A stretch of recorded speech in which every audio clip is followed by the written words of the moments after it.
Hello everyone. जय सिया राम सभी को। आज के इस टॉपिक में हम पढ़ेंगे सेन डायनेस्टी के बारे में। आइए शुरुआत करते हैं। सेन डायनेस्टी जनरली अगर आप देखेंगे मैप में तो आपको ये बंगाल के रीजन में दिखाई देते हैं, इस रीजन में सेन डायनेस्टी, राइट।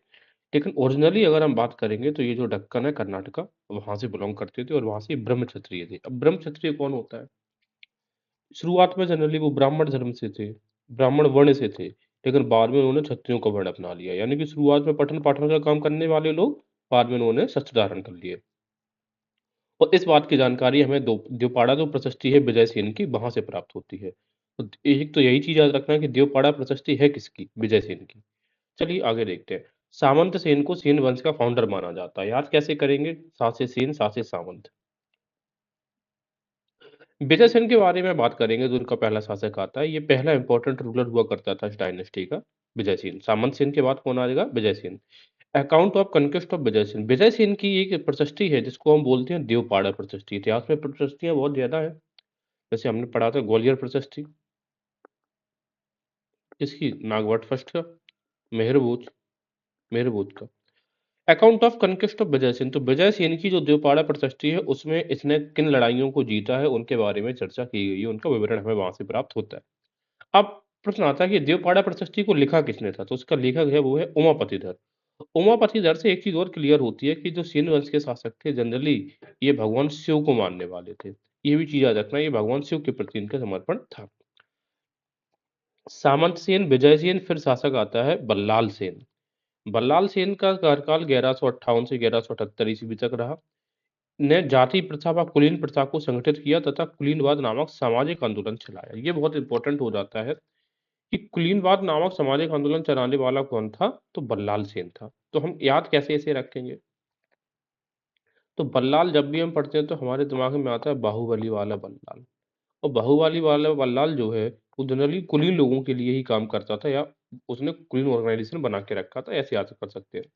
अब बल्लाल सेन विद्वान भी था। इसने स्मृतियों पर दान सागर की रचना की व अद्भुत सागर नामक ग्रंथ की रचना प्रारंभ की, जो उसके पुत्र लक्ष्मण सेन से ने पूरा किया। बल्लाल सेन ने जनरली दो ग्रंथ लिखे, मोटे मोटे तौर पे याद रखना है कि दान सागर और अद्भुत सागर। दान सागर तो उसने खुद ही कंप्लीट कर लिया था, लेकिन अद्भुत सागर को कंप्लीट किया था इसका जो बेटा आया था लक्ष्मण सेन ने। अद्भुत सागर का जो कंटेंट की बात करेंगे तो अद्भुत सागर खगोल विज्ञान की पुस्तक है। खगोल विज्ञान की पुस्तक का मतलब एस्ट्रोनॉमी के बारे में रिलेटेड है, राइट। तो बल्लाल सेन विद्वान था, दो पुस्तकें लिखी, दान सागर, अद्भुत सागर, और अद्भुत सागर को कंप्लीट किया पुत्र लक्ष्मण सेन ने। और ये जो अद्भुत सागर ये किससे रिलेटेड बुक है? खगोल विज्ञान से। बल्लाल सेन ने आचार सागर व प्रतिष्ठा सागर नामक धार्मिक व सामाजिक ग्रंथों की भी रचना करी। तो जितने भी सागर सागर वाले आ जाते हैं तो वो याद रखना लाल। बल्लाल याद कैसे रखेंगे? सागर, सब सागर का कलर कैसा हमें दिख रहा है? लाल दिख रहा है। तो दान सागर, अद्भुत सागर, आचार सागर और प्रतिष्ठा सागर, ये चार की चारों बुक किसने लिखी है? बल्लाल सेन ने।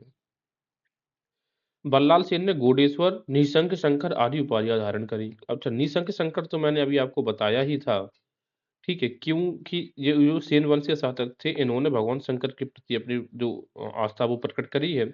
गोडेश्वर क्यों? क्योंकि बंगाल का प्राचीन नाम ही गौड़ हुआ करता था, राइट। इसके अलावा लक्ष्मण सेन ने प्राचीन राजधानी गौड़ के समीप अन्य राजधानी लखनौती यानी कि लक्ष्मणावती की स्थापना की। और 1202 में बख्तियार खलजी ने लखनौती पर अधिकार कर लिया। अब बात यह है कि बल्लाल सेन के बाद जो शासक आएगा वो आएगा लक्ष्मण सेन। लक्ष्मण सेन ने एक नई राजधानी स्थापित करी थी, उसका नाम था लखनौती। अब लखनौती की अगर आप लोकेशन देखोगे तो ये है न्यायद्वीप और ये है विजयपुरा। ये भी दो इंपॉर्टेंट सेंटर्स हुआ करते थे सेन डायनेस्टी के बीच में, लेकिन लखनौती लक्ष्मण सेन ने बनाई। तो याद कैसे रखेंगे? ला से लक्ष्मण, ला से लखनौती। ये प्राकृत से तद्भव में जब वर्ड आता, सॉरी, ये संस्कृत से जब तद्भव में वर्ड आता तो लक्ष्य का लख होता था। तो लखनौती किसने स्थापना करी थी? लक्ष्मण सेन ने, ठीक है। और लक्ष्मण सेन ही वह शासक है जिसने एक नया संवत का भी स्टार्टिंग करी थी। मैं फिर से रिपीट कर रहा हूँ, लक्ष्मण सिंह संवत से लक्ष्मण संवत की स्थापना भी करी थी इसी ने। लक्ष्मण संवत भी चलाने वाला यही है। इसके अलावा जयचंद्र जो था, जयचंद्र गढ़वाल, सॉरी, जयसिंह सिद्धराज, उसने सिंह संवत चलाया था, ठीक है, 1113 में। पूरी जो जयसिंह सिद्धराज था इसने एक सिंह संवत चलाया और लक्ष्मण संवत। तो दो संवत हमें राजपूत काल के याद रखने हैं। गीत गोविंद व चंद्रलोक का जो लेखक था जयदेव, और पवन दूत का जो लेखक है धोई, ये दोनों लक्ष्मण सेन के दरबार में हुआ करते थे। तो गीत गोविंद और चंद्रलोक, ये तो गीत गोविंद हमें पता है बंगाल की रीजन में लिखी गई पुस्तक है, और चंद्रलोक भी जयदेव ने लिखी है। पवन दूत ने कौन सी लिखी है? धोई। लक्ष्मण सेन ने गढ़वाल नरेश जयचंद्र को पराजित किया था, ये भी हमें याद रखना है। जरा ये देखेंगे। अब यहाँ पर ये गढ़वाल है, गढ़वालों ने, हमें ये पता है, इसने गढ़वाल ने को, और ये इनका शासन था बंगालों बंगालों में सेन का, तो आपस में जब लड़ाई हुई होगी तो उसने पराजित किया किसको? जयचंद्र गढ़वाल को। इसके अलावा हम देखेंगे लक्ष्मण सेन के दरबारी कवि श्रीधर दास ने सुदूक्ति कर्णामृत की रचना की थी। श्रीधर दास सुदूक्ति कर्णामृत, तो हमें इसे याद रखेंगे कर्णामृत। तो कर्णा अमृत श्री के पास धर दो, ठीक है ना, इस तरीके से। इसमें लक्ष्मण सेन द्वारा रचित कुछ कविताएं भी मिलती हैं। लक्ष्मण सेन ने परम भागवत की उपाधि धारण करी थी। तो याद रखना, लक्ष्मण और भागवत धर्म से रिलेटेड तो हो ही जाते हैं भगवान लक्ष्मण। लक्ष्मण सेन के लेख विष्णु की स्तुति से प्रारंभ होते हैं, ये सबसे इंपॉर्टेंट हो जाता है। क्यों इम्पोर्टेंट होता होता है?